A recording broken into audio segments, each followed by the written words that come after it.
Welcome back to Afternoon Express. So as we continue our conversation about identity, I'm pleased to introduce Errida Mdoda. Adopted into a family with diverse cultural backgrounds, Errida's story encapsulates the challenges and the triumphs of managing one's sense of self amidst the complexities of modern family dynamics. Welcome to the show. Thank you, Errida. Errida, please share your story, which I know is rich and diverse and juicy and delicious. Mama worked as a domestic worker back in 1984, 1985. She used to work for what is now my adoptive father's family.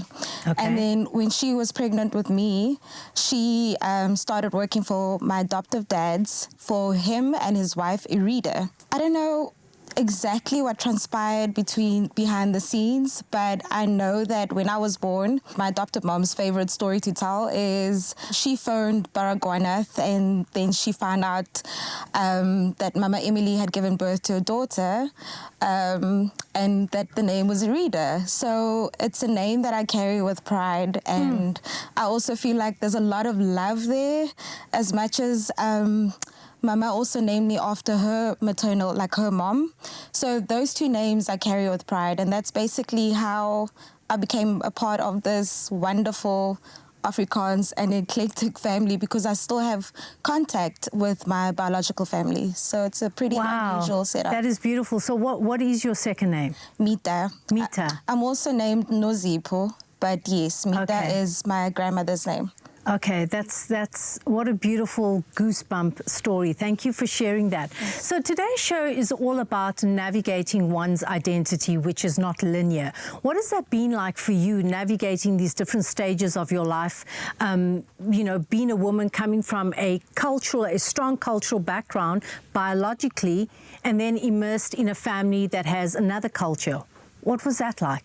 Look, at the stage that I'm at now, I can safely say that I've had to carve my own identity, because we as people like to put people in boxes. Yes. And from a young age, I was always aware of the fact that I don't fit into any box. Share some of those stories with us. When I was a kid, I think and it's not to anyone's fault. I think it was just an awareness that I had as a kid, that I would sort of morph myself when I was with my biological family, because it's obviously completely different culture. Yeah. Tswana / Xhosa, and then coming from an Afrikaans home, those are completely different worlds. So what I did tend to do as a kid was to sort of morph myself and become more like my environment. Yes. And over the years, I've found a way to just be myself.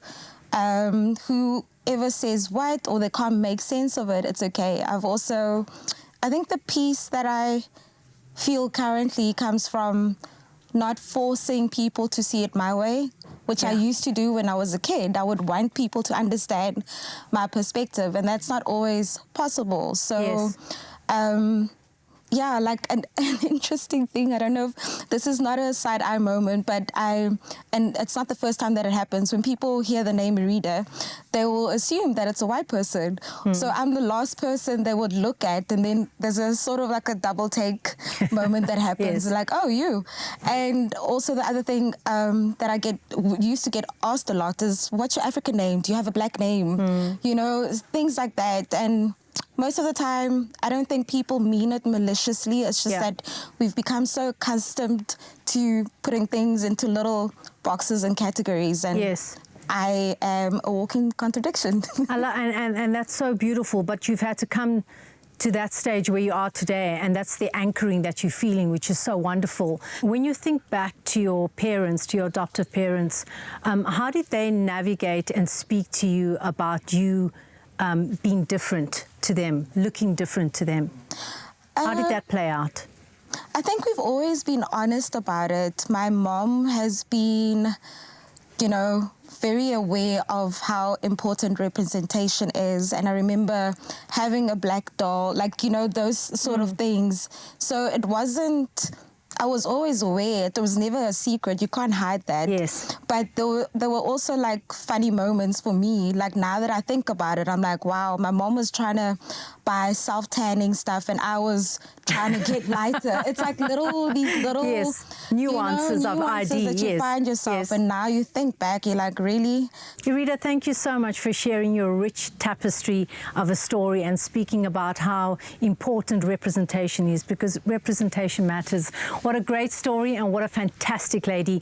May Errida's journey serve as a beacon of hope and empowerment for all those that are striving to find their place in the world.